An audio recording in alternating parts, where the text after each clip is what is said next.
Hello, everybody. Welcome. I appreciate you being here today.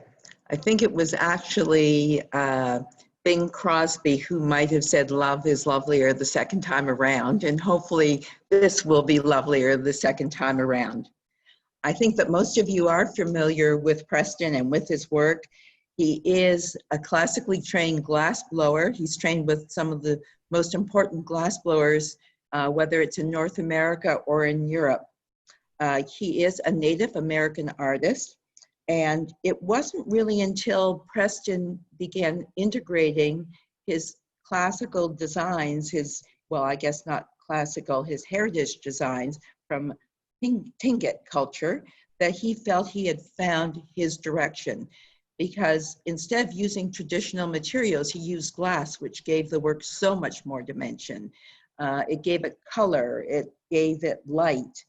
And he's really been an influence on artists to follow, especially Indigenous artists. I mean, I think all artists respect Preston and his work, but he's been able to be a guiding light, I think, to many different cultures and different people because he stood up and he said he could create art his own way. His culture would just be part of his art. This exhibition, which would have been taking place in Toronto, it's Preston's first exhibition in Toronto, and it was to open on June the 20th. And there was no way we were going to cancel it, so I'm glad we're all here virtually. But there's also collaborative pieces in this exhibition by a very important Canadian artist by the name of Joe David. And Joe has been a mentor to Preston through the years, and he'll tell you more about that relationship. Many people, especially Canadians who go through the international airport in BC, in Vancouver, will be very familiar with Joe David's welcoming figures. And Preston will talk more about their collaborative works, the guardian spirit figures that Joe and Preston have created together. So I am really excited about this exhibition. For me, it was an important thing. I've known Preston for a very long time, and I've had the greatest amount of respect for him and his work. And I'm so glad that I can introduce you to him. As usual, because this is more of a gallery opening, Preston's going to be giving a lecture today and or talk, and afterwards we will turn this over to Daniel, who will do a Q&A. So keep track of your questions and anything you'd like to ask Preston. So Preston, it is a great pleasure to see you today, and I see you beautifully. How are you? Yeah. Wi-Fi zone, everything's moving correctly. Yes, yes, we're here. And between Seattle, Preston is in his home in Seattle, and I am in my home in Toronto. And one of these days you're going to come to Toronto, and I'll be able to introduce you to people, Canadians, who love your work and respect it very, very much. Super. Thank you. Yes. Cool. So let's try this. So anyway, I just want to say thank you for bearing with me and everybody who tuned in last week. And it was, you know, a challenge. I was in a bad Wi-Fi zone apparently. So I thank you all for coming back and tuning back in. I'll try to get through this presentation eloquently as I can. Let me see if I got the screen share here. Yeah, so I've got, okay, cool. Now, does everybody see that full screen? Preston, we see your name, Preston. Yeah, okay, very good. That's what I'm hoping for. So in any case, you know, I am of Tlingit descent. You know, as a way of introduction, I have a few words in Tlingit that I would say is Preston Aksayi Tlingit Kenach Kochendu Asak Kagwantana Hutsati Seattle Kwanayachat. That basically is a very short, the only words in Tlingit that I know, but you know, I do we are, before there was a border, the US and Canada, the Tlingit were sister tribe to the Haida and the Tsimshian. There are some inland Tlingit that are called the Tahltan Tlingit, they're in the Yukon territory, and they are Tlingit culture, very same, much the same as descendants from the areas where I came from. But so I grew up in the Seattle area, and I've always lived here. I started working with glass in 1982 through the introduction of Dante Marioni, who I was friends with in high school. So anyway, this is up in Sitka, Alaska, where my family comes from, is the Kagwantan. Kagwantan is the house group that I come from, and we're said to be descendants of Kaplian, which was one of the chiefs up in the Sitka area. So I guess these streets kind of, that show me where the Tlingit Way. The Tlingit Way is something that a path that I've been following for several years, since about 1987, when I started to dabble with the cultural art styles. So this is a picture of my great-grandmother, the woman in the center of the photo here, Susie Johnson Bartlett Gubatayo. She was, grew up in Sitka. She was part of a traditionally prearranged marriage, which was the custom at the time. And she had 4 children, and she lost her husband, Bartlett, in 1919 in a sawmill accident. So this is several years later, in about the 40s or 50s, maybe, I guess. But my great-grandmother, she remarried this man, Dionisio Gubatayo, who was a Filipino man. So they were married, and they moved to Seattle, which was pretty radical at the time.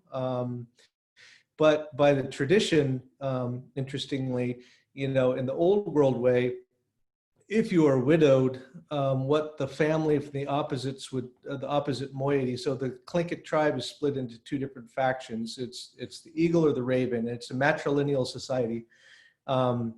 The family of the man who would have been deceased, they would have offered up another husband, like another family member from their group that was available. But my great-grandmother was quite a strong woman. As a lot of Tlingit women are very strong in their culture and their way of being leaders of the family, of the matrilineal society.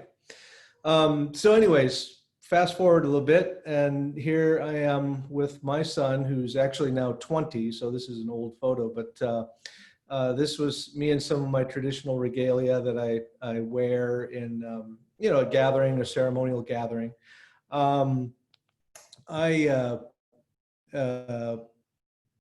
Let's see, I started to connect with my cultural background through talking with my family and understanding, where we came from as I started to enter into this process of learning the traditional form line. None of my family was a traditionally trained artist in this sense, but so I pieced things together. I looked for inspiration from my family. Was my father here, so a little bit more personal information. This is my father doing his most favorite thing. He's actually quite a famous fly fisherman here in the Northwest, fly tire. And my mother, and both of them used to play music, and my father was a great outdoorsman and dabbled in many different things, and was a very well-read man, wrote poetry, and dabbled in many different things like carving soapstone and painting. And my mother was involved with lots of handicrafts, and the music was a constant thing in my life. They were always playing music and singing folk songs and blues music, Delta blues. This is my wife, Åsa Sandlund. She's from the other side of the world. She's from Sweden. We met on a work trip in 1993. And that was, a big event in my life. Of course, we've been married for 25 years now, or 25 years plus. And we have these two kids. So growing up in Seattle, my main interest was music, and it's still a constant in my life, and I'll talk a little bit more about that later. But this was always on my mind was I was going to be a professional musician, which in the end didn't, really pan out for me to be, to make a living off it. But I still continue to play music, supported by my art. My art supports my music habit. And, jumping into the sort of the glass blowing perspective, this is Dante and me and Lino Tagliapietra. We befriended Lino pretty early on when he came to Seattle, did a workshop at the Glass Eye Studios in 1984. And that's when I met him. And he worked there for about 2 weeks. And we became kind of fast friends with him, Dante and I. Of course, Dante was following this Venetian tradition, and I was, Dante's assistant. So I was helping him with these things, learning how to do the Venetian goblets and all that stuff, and helping Dante with his work. But through this whole process, this is ultimately how I found my path and my way in life. This teamwork, the camaraderie of glass blowing is really unparalleled in the art world, I feel. I think there's a lot of collective energy that is, generated between artists working together and collaboratively helping each other make, more and more complex things. So, it's been part of my way of working, helping other people make their work. And in turn, I have, a team of people helping me today on a regular basis. And so I'm really grateful for all of that, having been brought up within that culture of glass blowing and this dynamic community that we are here in the Northwest. Anyway, so tapping into what I call a genetic memory, this is some of the earliest work that I did was inspired by this form here. So this was, you can see this is a traditional basketry hat that's been painted. I came up with the idea of doing a bowl, which was not unlike what probably every glass blower has tried to make a shape like this. This flared out bowl. But when I started to learn how to transfer the designs onto the glass, and there's a funny story that I always tell about my aunt who, from my Tlingit side, so she would come to the little holiday open houses that I had when I was working with Benjamin Moore. For many years, I worked at his studio. And we'd have a little holiday sale, and we'd bring our things there. And, Benjamin had this, beautiful showroom with these pedestals and lights. And we, the assistants, would usually get like a little card table over in the corner. But my aunt, she asked if we could look at the hat form under the nice light and the pedestal that Benjamin's piece was on. So I said, sure, so we brought it over and we took Benjamin's piece down, and I put the hat up on this table, and all of a sudden these, there's about 10 people that had gathered around to see what was going to happen when I put this thing under the light. And all of a sudden these shadows fell through, and everybody just was gasping like, oh, look at that, and I said, well, okay, that's what I intended all along. I didn't really that really wasn't true, but so that was like the eureka moment where, you know, I discovered this spirit within the glass that I like to call it. You know, when the lighting is the lighting conditions are correct, then you can you know, you see more into the piece. So kind of going back and forth, these are some examples of how I take, you know, traditional objects, and then I render them in glass, and I'm working on all of these designs, uh, you know, in the traditional design work that is what we call form line. So all these elements, these that you see, these round elements and these little points that are sticking into these U forms, this is called form line design. And these are all objects that kind of inspired me to make these kinds of abstract renderings of the more traditional form. So this is a raven rattle, and there's an example of one in the exhibition that I will show you later. But so here we go. This is again, just, you know, this is many years of, over 10 years of work, and I'm cherry picking these just to show you how I would render these forms in glass. And, you know, these are, this is like a traditional shaman's amulet. This is called a soul catcher. And so I start to work with these forms because to me it does allude to the idea of the spirituality within our community. Okay, so this is David Svensson. This is the guy that I met in 1988, actually, at the Pilchuck School when I started to dabble in the glass blowing. Well, actually, I'm sorry, the Tlingit designs in the glass. And so he had spent many summers up in Haines, Alaska, and he learned traditional carving from the Tlingit people. So he was, you know, he was kind of groomed to learn how to carve these totem pole forms and traditional forms. And so I worked collaboratively with him today. This was actually a project that I did with the Pilchuck School. This was in the summer of 2001. This was an idea that David actually brought to the school many years before, 5 years before, I guess.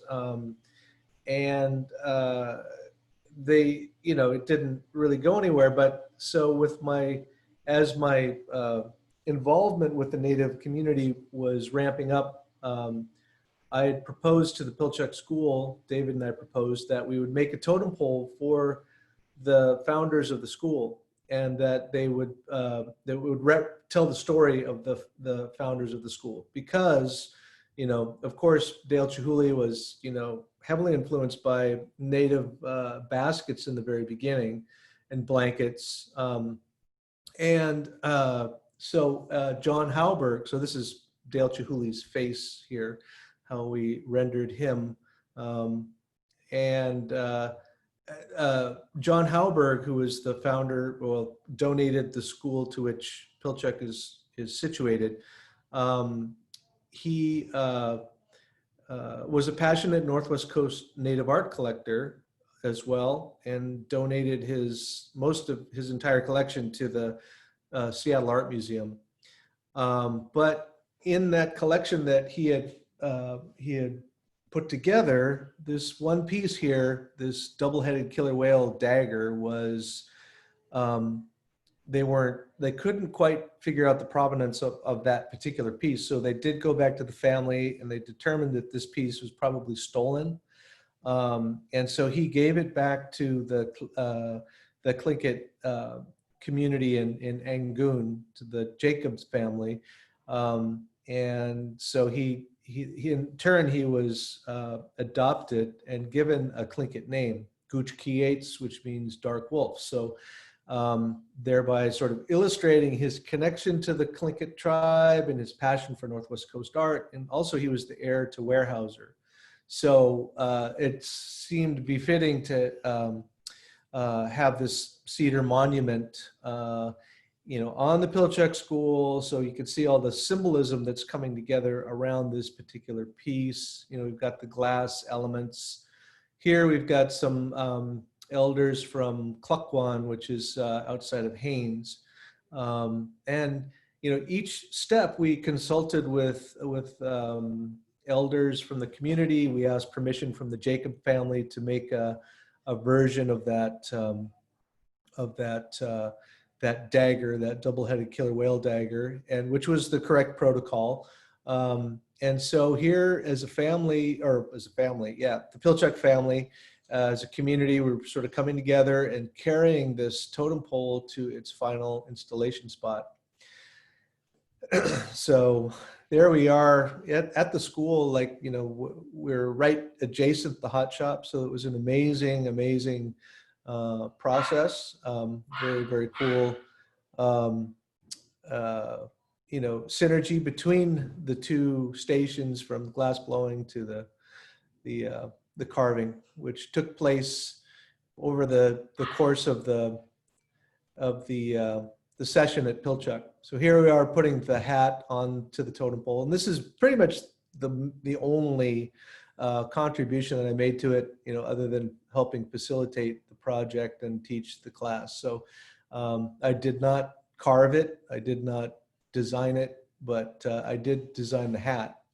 So here it is in its entirety. We've got John Hauberg in the bottom of that totem pole, holding a copper form, which denotes the high status of an individual, and that glass dagger that represents his connection to the Tlingit tribe. And above that, we've got the raven with the sun in its beak, and that's Dale Chihuly holding on to the wings of the raven. And so it's like the idea that Chihuly brought, Pilchuck, the idea of Pilchuck to the world, and Raven brings the light to the world in our cultural story.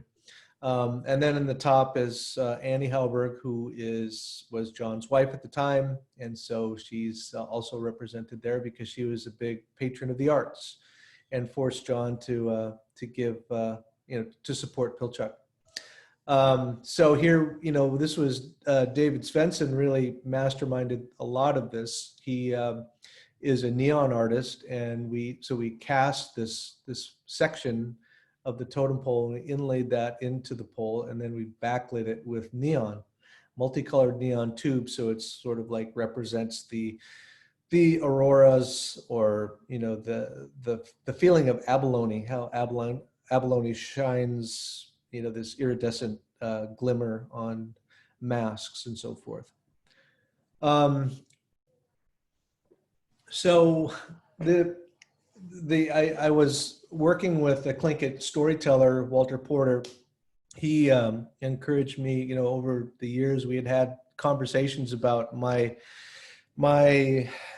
pathway to spirituality, really. And it kind of started with Carlos Castaneda in a funny way. This was a very popular writer who was in the 70s, and 70s into the 80s. And so he, anyway, a lot of his stuff was talking about this Mexican shaman that he was traveling with. And anyway, a lot of it is questionable about how true it really is, because he was actually writing a lot of this in the LA County Library, and, where he was going to school, I guess. And so he, but it did spark an imagination for me. It kind of prompted me to think about dream analysis, because some of the fantastic, episodes in the Carlos Castaneda books, he could navigate within his dream time, which made me naturally curious about dream analysis. And Carl Jung was the one, that was really pioneering a lot of studies around dream analysis. And so I had this, kind of silly infatuation with the whole, dream dictionaries, and, and so I started to read a little bit about Jung, and that actually kind of fed into my natural curiosity about, psychology. And Aikido was another activity that I did for many, many years. And this was kind of a sort of a Buddhist martial art. And so it was very uh, closely connected to spirituality and the Zen philosophy. So all of these things are kind of a confluence of experiences that I had, which naturally led me to Joseph Campbell, who was pretty much the guy that did a lot of this comparative religion, and or comparative mythologies, and it fed into a lot of the thoughts and feelings I have about the work that I do.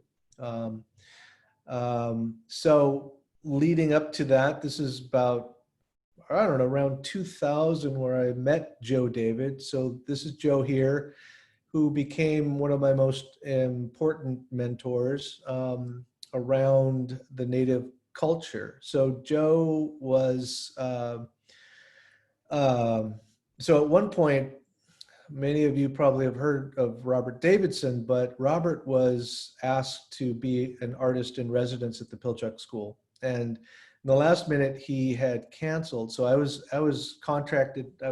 They asked me to be his artist assistant. And I was like really, really excited about this opportunity. But since he canceled, I was speaking with Pike Powers, the artistic director of Pilchuck, and I said, can I look around and try to substitute another Northwest Coast artist? I thought that would be really an interesting, dynamic for the school to see. And so I reached out to Joe, and he did tell me that he knew John Halberg. He'd never been to Pilchuck. I kind of, coerced him a little bit, to be the artist in residence, and he agreed to it. And at that time, this is, the around early 2000, because we're going to be up there in August of 2000. And he said, well, I'd really like to build a sweat lodge on the campus, and do a sweat ceremony while we're there. And I said, well, okay, I'm not sure, how realistic that is, because, Pilchuck is situated on a tree farm, so I wasn't sure. But we actually did get the permission to do the sweat lodge. And so we did a series of sweat ceremonies up on the campus. And that, because I wasn't raised with any religious instruction prior to that. So this is our lodge here. Actually, it's still sitting up there. It's a sacred site today up on the campus. So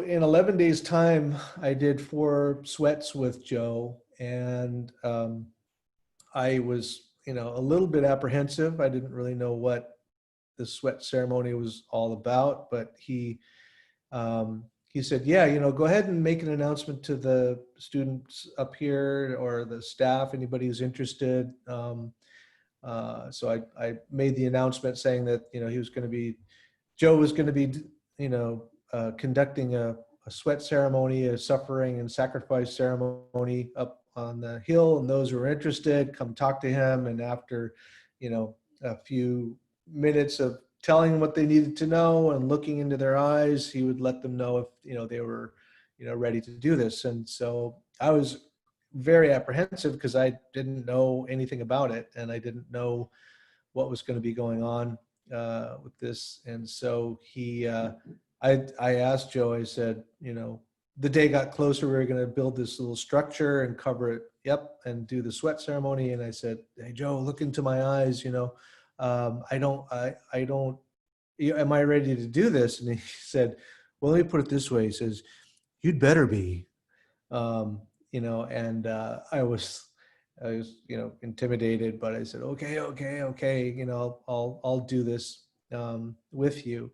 And in 11 days time, we did 4 sweat ceremonies, which were like 4-hour long ceremonies. And it was really, really tough, but it was really eye-opening to me. It opened up my eyes to, this idea of native spirituality. And so he guided me along for that period of time, and we've remained very, very close ever since. And on the very last ceremony that we did, he just happened to be my birthday, just by chance. And then we came out of the sweat lodge, and that night he adopted me and shared his name with me. So he shared with me his name, Kakawan Chief, which means transforming killer whale, which is an artist name that was given to him.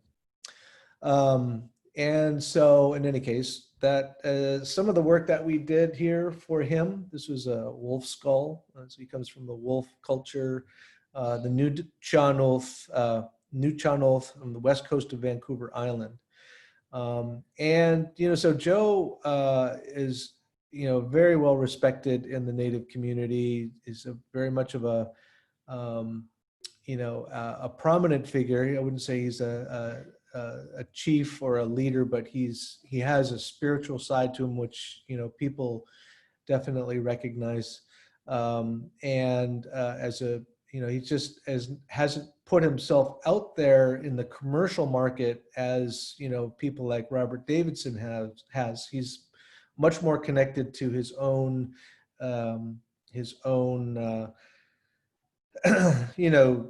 responding to things that he needs to respond to, and much in the way, he's done this Sundance ceremony for many, many years. And so he's a very amazing and dynamic person. And I'm grateful for his guidance and friendship. And he definitely opened my eyes to lots of aspects of the artwork that, and, been that sort of uncle to me in a lot of ways in the native way. So this is a piece I made that kind of honors that friendship and connection that we have. So I wanted to show you some of the pieces here, some detail shots of some of the pieces that you that are represented in this particular show. This is the octopus hunter. So oftentimes Joe and I will conjoin our imagery. And so the top figure, this is based on a Nuu-chah-nulth form, usually small fetish kind of version. But these are large. They're about a little over 1 meter tall. But that mask is actually a very traditional Nuu-chah-nulth mask. And so this one is called Firekeeper. This is another piece in the show that we've done together. But this is a very prototypical style of mask that you would find in the Nuu-chah-nulth culture. And some of, so, and this marking is very much about, the Nuu-chah-nulth style as well. So I do the blowing, and sometimes I'll add details to these pieces. This one's called Feather Keeper. Another shot at that mask, and this is some of the design work that I put on the back. So sometimes Joe will do the front and I'll do the back. But these pieces to me are very significant because of Joe's stature within the Native community and in history, and our conjoined efforts into these pieces. This is the man who stands in front. This is I just gave it this title because it felt like a very sort of imposing, chiefly kind of figure. These are on the back. These represent like the ribs of the of the person. This is the rib cage. So you can see some detail shots there. It's got a little high iridescent shine to it that gives it a really kind of interesting sparkle. Excuse me. These are a couple of pieces I just threw in that I didn't, we just got finished, but these are, we call these Thunderbird eggs. These are pieces that Joe and I also worked on. They're about 13, 14 inches in height, and we just call them Thunderbird eggs. So these are some extra bonus pieces that I thought I'd show you. And then some of the other pieces that are featured in the show. And then this is based on the white raven. So in the beginning of time, raven was actually a white bird in our stories, in the Tlingit stories. And so this is showing raven and in his original form. This is a dish, a grease dish or a food dish that more of a traditional shape, but very simple, elegant form, I think. Here are the frogs. This one's called Creative Journey. This is based on kind of a, it's kind of a wand or a rattle inspired by a wand form, which would be like a talking stick or something of that nature, or a shaman's wand. It could also be looked at that way. Creative Journey, and this is sort of like this shaman, this reclining shaman figure is kind of experiencing some sort of a vision quest here. And this is a hawk form, actually. This is kind of a story of how the eagles sent Hawk out to grab up this fire that he saw out on the horizon. And so Hawk went out there, and at one point, Hawk had a very long beak. And so when he grabbed up this bit of fire out on the water, on the ocean, he flew back, and this stick was burning and causes Hawk's nose to shrink and turn back. And so this is the story of that one. And this is the raven rattle piece that is pretty much the most complex form that I do. It's very, very labor intensive, with lots of different elements that are created separately and then brought together in one session as a when I'm doing the blowing and forming of this piece. And all of the carving sometimes is done, prior to picking it back up out of the kiln. And so it's a very risky piece to make, but when they come off, they're pretty, I don't know, that in some ways it's very subtle, but it's also very complex in the same way. So Walter Porter was a Tlingit mythologist. He and I had spent many sessions together discussing, I'd met him at the opening of the National Museum of the American Indian in Washington, D.C. in 2004. And he was talking to me about his study of the Raven and the Box of Daylight story. And I had been working on this form with Raven with the sun in its beak. So he disclosed to me that it was, pretty much his life story or life's work that he had been doing this, working on these stories in a very analytical way, just very much like Joseph Campbell, but comparing it to broader mythologies from around the world. And so he shared with me a lot of his thoughts around Raven in the Box of Daylight. So I wanted to, I'd had this vision to do this show, this exhibition, which I mounted, or I built over a course of series of years, and exhibited it at the Museum of Glass in Tacoma, Washington. And this exhibition is currently traveling. It's in Wichita, and it will eventually go to the Smithsonian, National Museum of the American Indian, and then the Chrysler Museum in Norfolk, Virginia.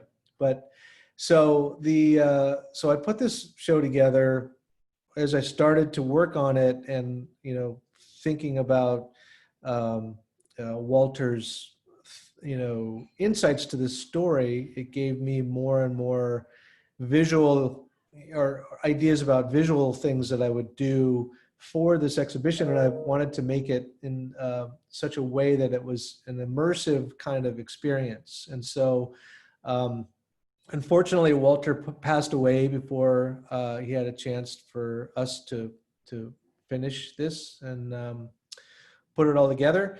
But so I had to look to another curator to help me, and so I went with Miranda Bellardi Lewis, who helped me co-curate this exhibition. So basically, it's this is in the beginning of time. Raven is a white bird, and Raven goes to the fisherman of the night, asks, "Where is the daylight?" So the fishermen of the night tell Raven of this old man who lives at the head of the Nass River, is hoarding the daylight in his clan house. And they tell Raven of this beautiful daughter that is lives with him and is transparent and has no name. So I made this female figure as as transparent piece of glass, the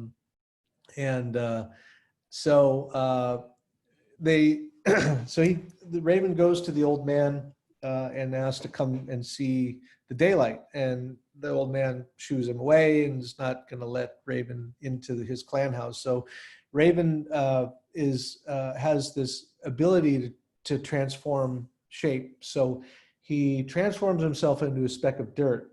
And as the daughter goes to this stream every morning to drink water, she is of high class, so she has attendants with her, and they take a feather and they draw it through the water, and they discover Raven as a speck of dirt. And so they cast out the water.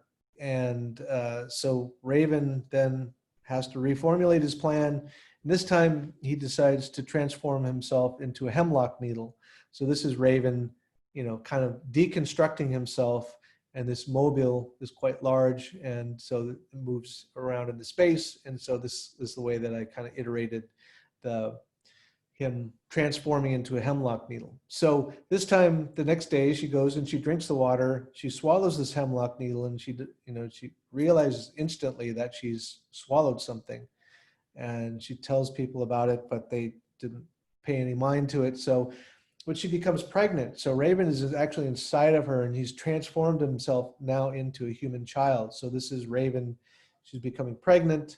And when it comes time to give birth, in the old days, what was done was there was a pit that was dug in the back out behind the clan house, and it was lined with fine furs. And the woman would go back there and she would give birth to the child on these furs. She's having trouble giving birth. And so what happens is a medicine woman comes and sees that she's having trouble and says, well, take those furs away and replace it with goat's beard moss. So this is a bowl, that I created, which, represents the idea of the moss. And so once they do that, the child comes easily. This is the Raven basically transforming into human form, and there's video that is very active and kind of trying to illustrate the idea of the transformation. So this is how Raven gets into the clan house. So now he's is in human form, and the old man is really ecstatic to have a grandchild, and he's here. This old man is presiding over all of his treasures inside of his clan house. So each day, Raven's always rooting around this child, and he's always precocious and mischievous and getting into stuff. And um, so what happens is that he finally comes across these boxes, and Raven, one by one, he opens up these boxes, and each time he's reprimanded and punished, and put. Uh, uh, the old man is very, very disappointed, and so finally, what happens is that after he releases the stars and he releases the moon, the final one is the box of daylight, the sun, and so he starts to fuss and cry because he can't have this box. And the daughter goes up to her father and says, "Father, is there anything more important than your grandson?" And the old man says, "Oh, of course you're right." So he lets him play with this box, the final box that contains the sun. So Raven decides he's tired of being human form. He transforms himself back into Raven, and he takes the sun and he starts to fly away. But the old man instantly realizes that he's been fooled, and so he grabs Raven by the tail. He takes Raven, and he's flapping, and so it's really hard to control him. And he holds him over the fire, and the smoke from the fire turns Raven black. So eventually Raven manages to get away and breaks daylight on the world. And so then the people that are in the world with this flash of light all of a sudden become startled, and some of them jump off into the sky and they become the birds, and some of them run off into the forest and they become the forest animals, and some of them jump into the water and they become the sea life. And the people that either remained where they were, stood up strong or proud, or maybe feebly so, because they were so confused, then they became the human beings, or the Clinkette. So this is the final room in the exhibition, which is there's video going here, and this sunrise eventually happens. So the whole idea of this exhibition is a kind of an immersive experience. You follow the thread of the story. So that was the last show that was happening. In between all the gallery shows. A little bit about modernism. I started to, in fact, since I didn't go to art school, I was forced to kind of learn about art history just through looking at books. And one thing I came across was the Surrealists were very infatuated with Northwest Coast art, and they believed it embodied this kind of abstract quality. So they had, just an infatuation and appreciation for it. So it led me to understand the genre of primitivism. Primitivism was basically the modernist artists that were, were looking at, so-called primitive art, and then making things that, were inspired by that. And so what I read about, primitivism was that there's actually a native scholar named Renard Strickland who wrote that it's ironic that the modernists, such as Mark Rothko and Picasso and Henry Moore, forced us to look at the primitive and appreciate differing levels of reality. And so subsequent reading I had done on the primitivism was that they felt, the modernists kind of felt that their work was somewhat disempowered, because of being made for the commercial market. And that what they were actually trying to do is to unlearn the confines and the structure that they had been taught in art schools and in their process. And so so in any case, this for me is a big source of inspiration because of the idea of, this, how one thing feeds into another. So I look at, a lot of this work. Here's a Picasso versus a Northwest Coast mask. Here's a Picasso versus an African helmet.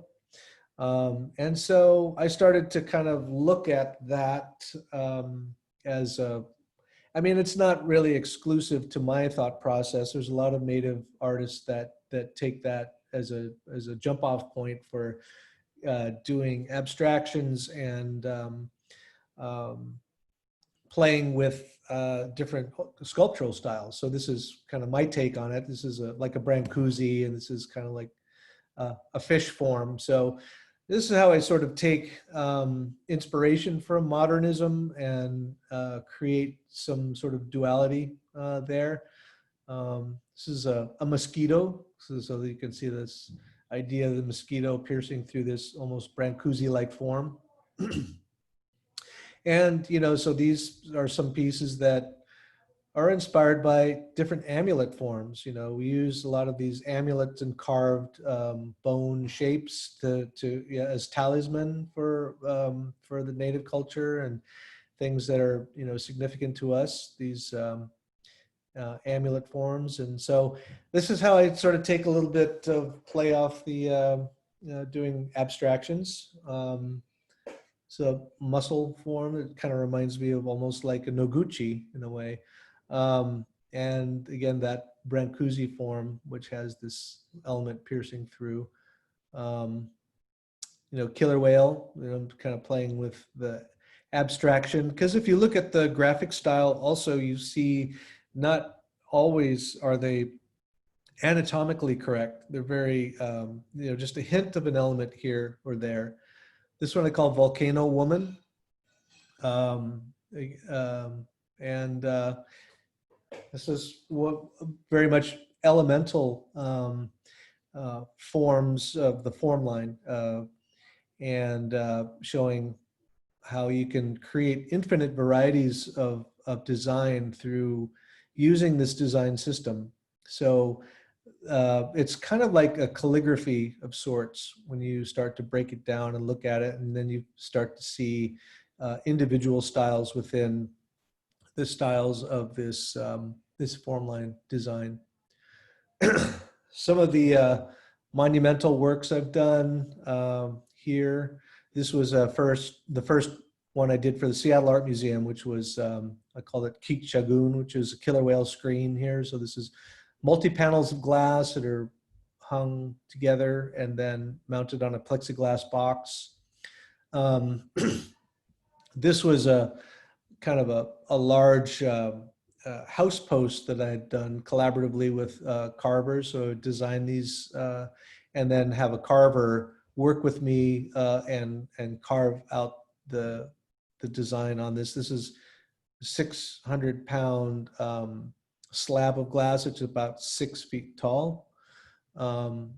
So it's the kind of a totem pole raising ceremony here. This was, so this is the other one. So we did an eagle and a raven warrior, which is in Tlingit style.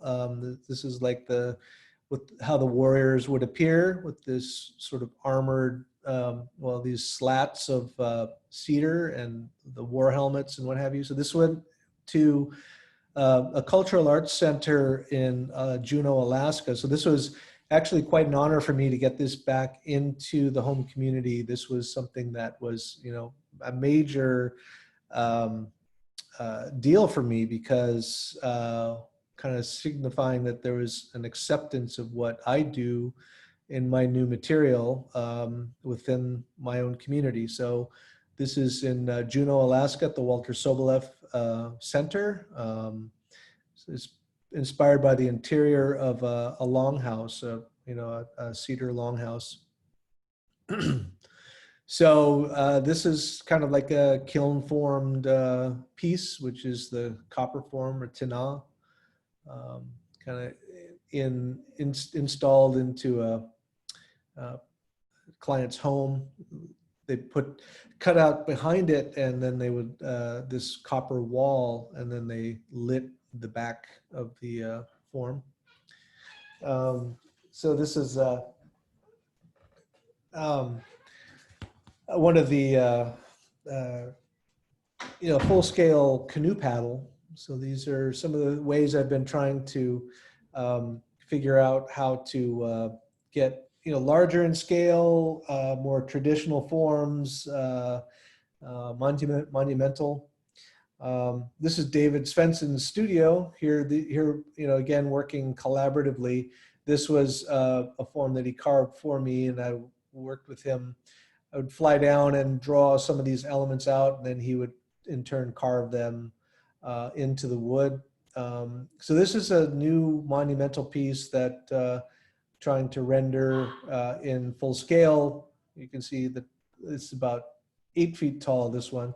This was the first one that we did. This was called the Family Story Totem. This was a story of my great-grandmother who had a pet grizzly bear as a child. And so there's the grizzly bear. This kind of, shows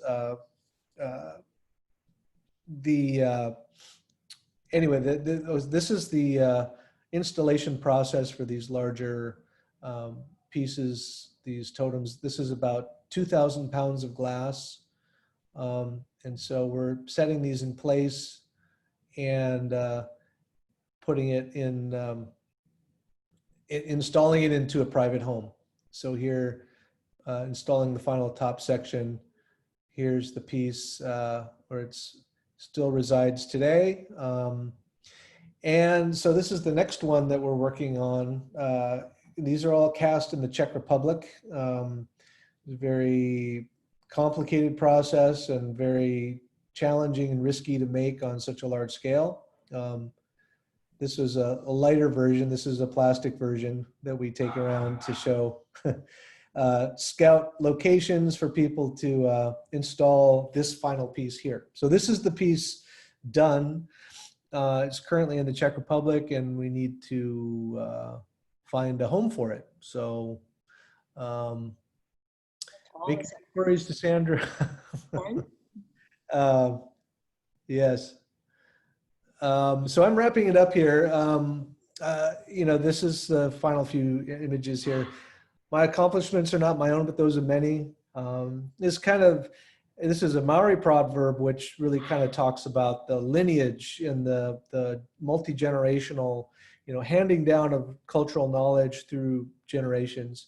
But also for me, it is about my team, and my team here, they help me some of them have been with me for about 15 years. So a lot of gratitude to, my team on a daily basis. There's some shots from my studio when it used to be much more sparse. Now it's pretty filled in with stuff piling up everywhere, as it happens when you have a nice space to work in. It's my some shots from my workstation there. This is Brittany. She does a lot of the cutting of the stencils. After I draw onto the piece, then she will cut them out according to my lines. And then, here we're working on putting on some of the texture that, how I get some of the basket tree patterns that Sandra's got quite a few of these basket forms. And so this is how we start to put some of these textures in there that mimic the basketry pattern. And finally, just a little bit about the music. So I had this group called Little Big Band, and I called it a native funk group. And this was a band that I put together about 10 years ago. And, so we got really into this whole idea of integrating Northwest Coast masks and being very theatrical in our performances and doing sort of soul pop and rock type of styles. So I perform with Native people, some of the people from my Tlingit community. This is Gene Tagaban. Um, this was this was the band that I had before the current one. Uh, James Luna, if anybody knows James, he was an amazing performance artist that we had the fun playing with for a couple of years. But then there's this group, Ku'ik, which means potlatch in the Tlingit language. And this is Bernie Worrell. This is a fellow that I met. And he was the co-founder of Parliament Funkadelic. He was an amazing instrumentalist that just could work with many different people, lots of international musicians, African musicians, Middle Eastern musicians, and creating hybrids of music. And so this was a series of albums that we put out now with Bernie, and all largely improvised, but they are blending Tlingit native culture with jazz and funk style music. And they are so they're all triple LPs. So those of you who are interested in music, you might find this interesting. But this is pretty much the musical equivalent of what my artwork is. So I'm really trying to make it sort of an experience, in the sense of blending storytelling, traditional language. We use the Tlingit, the Haida, and the Yupik language. And this was Skerrick. This is an amazing saxophone, avant-garde saxophone player that that I've known since the 80s. And Stanton Moore here is from New Orleans, amazing jazz and funk drummer. Captain Rob was a Blackfoot Natives guitar player that I collaborate with. So anyways, I tried to figure out how to incorporate the sound with this presentation. I haven't quite figured out how to do it yet. So I apologize. You'll have to do some research if you want to hear what the music sounds like. But, here we are, about a 10-piece band. Here we're performing with Bernie Worrell, who unfortunately passed away in 2016. But we did have the good fortune of working with him for about 3 years, and we and then Clarissa Rizal, who is an amazing and gifted artist and Chilkat Weaver.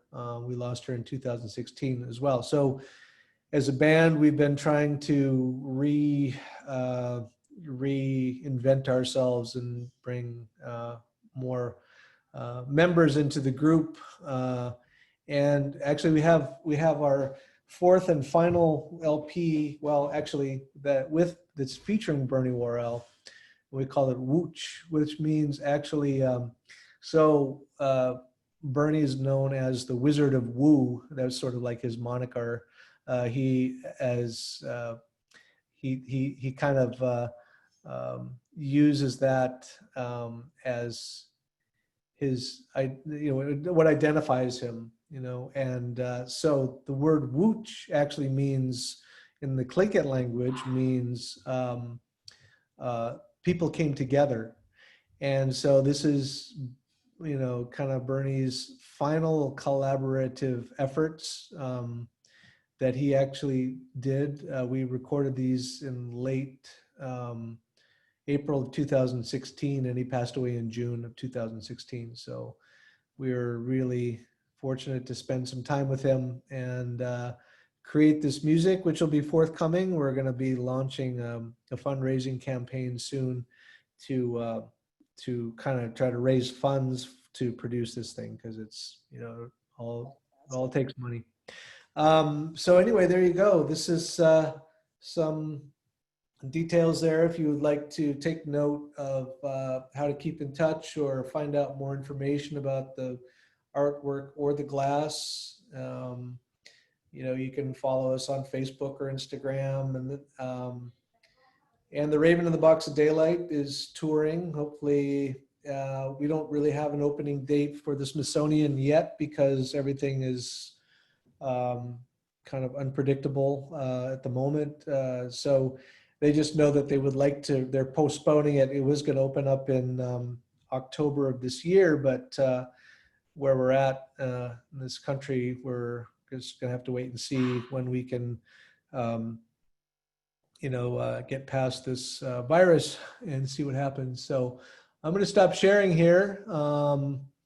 I want you to thank you all for hanging in there with me from last week to this week. And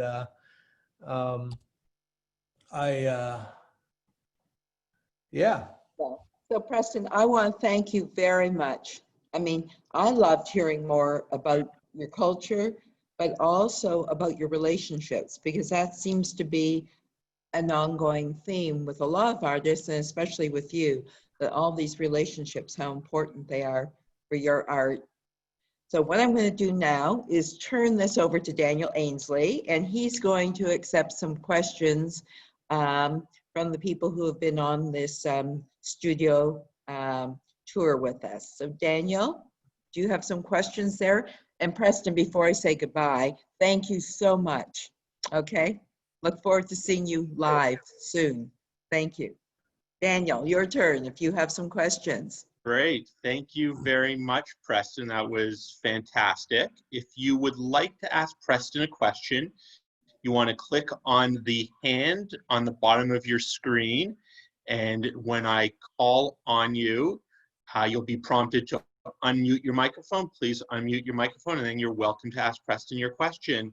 And before we jump to questions, I just want to let all of our Toronto clients know that the gallery is open by appointment only. If you visit our website, sandraainsleyggallery.com, there are detailed instructions how to make an appointment, and we'd love to see you in the gallery.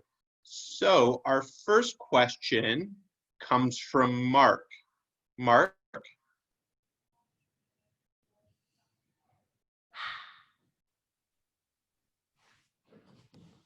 Are you with us, Mark? Have to unmute. He's muted. Mark, you just want to unmute your microphone. Bottom left.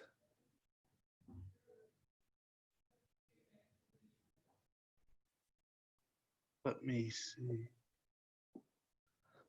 Mark, you look unmuted, so you can just speak if you have a question. I guess Mark may have left us. I saw he raised his hand very early on. So Mark actually had the only question for you today, Preston. Okay. We Yeah. we are getting some messages on the screen from people who are saying things like, love your work and thank you, and so much enjoyed the presentation. So people are writing in. And just to interrupt, we actually have some questions now. So Preston, your first question comes from Louise. Hi, Louise. Go ahead and ask Preston your question. You just want to unmute yourself. I think it's the bottom left. Yeah. It is in the bottom left, Louise. There's a little microphone. There you go. There. Okay. Perfect. Hi, Louise. Hi, this was fascinating, and I look forward to seeing your work in person one day. I was just wondering, what was the transition from a focus on music to glass? How did you become interested in glass art? Oh, okay, yeah. So I kind of glossed over that, but I started. I mean, I met Dante Marioni in high school, and you might be familiar with him, but he is a pretty prominent glass artist. And his father, Paul Marioni, was the first glass artist that I ever met. So I was 15 and Dante was 14, and we grew up in Seattle. Or he relocated from California to Seattle. So he started going to the high school that I was in our neighborhood. And so then I met Dante, and we became pretty fast friends. So I became exposed to all this glass community, and Paul Marioni was quite connected. He was a prominent artist himself as well. So he was connected with the Pilchuck School, and he and then there was a studio or a production studio in Seattle called the Glass Eye Studios, and they became very, very sort of popular or established because of this Mount St. Helens glass. So the eruption of Mount St. Helens was in May 18th, 1980. And what some artists did was they took some of the ash from the mountain, from the blast, and they would melt it and turn it into glass. And so they made production things from it and sold it as Mount St. Helens glass. So I basically, Dante got me a job there in 1980. And I'm sorry, 1982. And I started as a night watchman. And at that time, I was basically, convinced I was going to be a rock star, that was my chosen profession. All the music that I did in that time frame, right out of high school and through the 80s, late 80s, and early 90s, was all original music. And I kept telling my friend Dante, is like, yeah, I got this 5-year plan. I don't make it in 5 years, I'll just kind of concentrate on my artwork. So that's kind of how I got, that's how I started a little late, in my opinion. I started dabbling in the form line style. So I was always blowing glass as a full-time glass blower, as an assistant, helping other people in the studio, Benjamin Moore, and working with Dante very closely. In 1988, I started to dabble in the form line and trying to learn how to do the design work and draw these kinds of designs out. And then it wasn't until about 1995, when I got married and life got serious, and then so did I, that I decided that I should maybe concentrate on something that was a little more reliable than to try to rely on a career in music, So then I really kind of, put all of my efforts into doing the traditional design work, and I started to get a lot of attention for what I was doing because there are not many natives that are working in glass. I mean, there's a handful. There's only, the ones that actually blow glass and make it like their cultural style, their respective cultural styles, there's maybe half a dozen, or there's maybe 8 or 9 today even. And then there are others that work as designers, and they work collaboratively with other artists to, execute their forms or whatever, which is totally acceptable in my opinion. As the European tradition would be that, you're educated as a designer, and you can design across many different mediums. So as a native artist working and dabbling in other mediums, I think that's completely acceptable. Anyway, I kind of got off on a little tangent there. So, but I think I answered your question. Thank you. Great. Thank you, Louise. So Preston, we have a couple of questions that have been typed in for you. The first question from John. John would like to know, from a technical side, what method do you use to carve away the outer layers, and how do you finish the outer surface? Yeah, so a little bit about the technique there. So, I'll first blow the form and sculpt it. But I usually put a layer of powdered glass color on the exterior. So I'll sift this powder onto the hot glass, and it melts onto the surface. So I'll build that layer up so that when I expand the piece, it will, when I blow and shape it, it will maintain the integrity of the color layer on the exterior. So when it's cooled to room temperature, then I'll put a rubber tape on the surface of the piece and draw the designs onto it, cut it out, then an X-Acto blade. I showed a little bit of that. And then through a sandblasting process, I'm wearing the surface of the glass down in the areas that are exposed on the glass. So you can kind of see, if you look closely at some of the pieces, you can see that layer that's been removed through the sandblasting.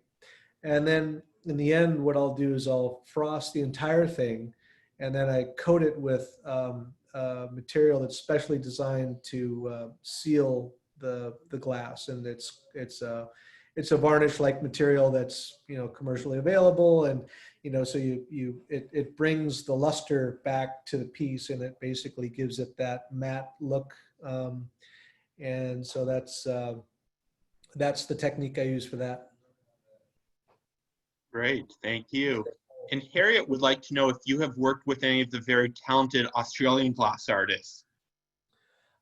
Yes, I did go to Australia on a cultural art exchange through the embassies, and so I did get to connect with some of the Aboriginal artists, as well as I know a lot of the glass artists from Australia. From the different regions, from Adelaide to Canberra to Sydney, and so yeah, I know a lot of those folks, and a lot of them we connect through the Pilchuck Glass School, and they've been, you know, exhibiting up in North America for, you know, many years. So yeah, we have a lot of connections down there, and they're very they're amazing people and artists down there. Great. And then John would like to know if there will be an opening for Raven in the Box of Daylight at the Smithsonian. Yes. Currently, as I think I mentioned, the show was supposed to open in October of this year, early October, but it's been delayed. At this point, we don't really have a date on the calendar. The show's been actually quarantined in Wichita for the past, you know, several months. So they either just opened up or are just about to open up, and they were supposed to be hosting the show until August of this year, 2020. Now they're going to have it through the end of January 2021. And then going forward, the two additional venues that have agreed to take the show is the Smithsonian, National Museum of the American Indian, and the Chrysler Museum in Norfolk, Virginia. So they're trying to coordinate with those two venues to see if they can adjust their schedules. So when it comes time, we're hoping that we'll be able to be in attendance for the opening. And at some point, next year, they're trying to figure out if they can contract me to come out and do glass blowing demonstrations and receptions throughout the year. So yes, with any luck, I'll be able to be traveling to DC and see the exhibition and be a part of the receptions and all of that. So we'll see. Great. So I'm going to pass it back over to Sandra. You know, I also want to mention, especially to the people in Toronto or Ontario, that the pieces in our exhibition will be in the gallery. So as soon as they arrive, we left them in Preston studio for right now, but we will be notifying you, and we'd love you to come into the gallery and to see the work for yourself. And if anyone has any questions about any of the pieces they saw today, don't hesitate but to get in touch with me. So Preston, the main thing now is we've come to the point where we have to say goodbye, I think. It was great though. I learned so much. I learned a great deal. I thought I knew quite a bit about you, but I loved hearing your story and hearing about your family and your music. So maybe we should send out some information on your music too when we reach out to our clients. We'll make sure we add that. Okay? Very good. Thank you. I want to say that, you know, I'm glad that we've been talking about this for about 5 years or longer. Yes, exactly. Maybe. Glad that it finally came to pass. You know, it's first time to have, you know, representation or presence in that region. And so I look forward to, you know, being able to actually come and visit you in Yes. person. Well, you know what? You've got a rain check. You've got a rain check. As soon as we open up that border and you can make it to Toronto, I would love you to come and meet people here, meet our clients in Toronto and our friends here. That would be great. Yep. Okay, so take care of yourself and be well. And Thanks. until we meet again. Okay. All Okay, right. thank you so much. Bye-bye. Ciao. Bye.